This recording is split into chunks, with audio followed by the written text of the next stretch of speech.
Frankenstein is out on Netflix, new adaptation of the classic novel by Mary Shelley, directed by Guillermo del Toro, starring Oscar Isaac, Jacob Elordi, Christoph Waltz, Mia Goth, Felix Kammerer, Charles Dance, David Bradley, and Lars Mikkelsen.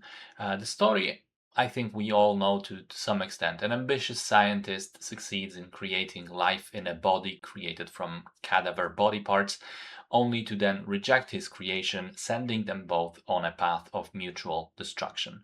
Now, the way Del Toro frames the film is there's a brief prologue taking place on the frozen ship, followed by two chapters, two halves of the film. The first one is Victor Frankenstein relaying his story to the captain, and the second is the creature doing exactly the same. And in my opinion, the first half is a much stronger film than the second, primarily because it's tighter and more focused in its reframing of the classic tale as a story of failed parenthood instead of misuse of science. I think that's a very fresh take, and it works really well with showing how Victor's terrible childhood casts a shadow on his future life and shapes him to eventually become, a copy of his father.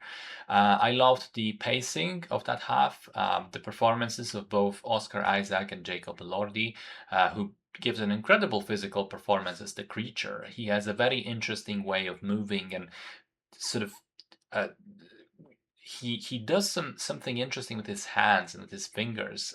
He hangs them in this weird way, which is apparently inspired by Japanese dance forms. Um, so he's great. I also think that this first half, looks much better. The set of Victor's tower laboratory, as well as the frozen ship, are absolutely spectacular. The detailed, colorful, clearly physically built instead of being green screened, you can feel that these places existed. And in general, the film has the same quality that Del Toro's other works tend to have, which is very saturated colors, kind of a glossy look, making them seem almost slightly unreal, slightly like a fairy tale.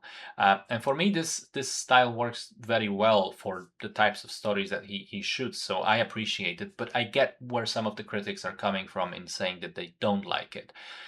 However, the second half is not as good. I think it slows down too much when we switch the point of view to the creature.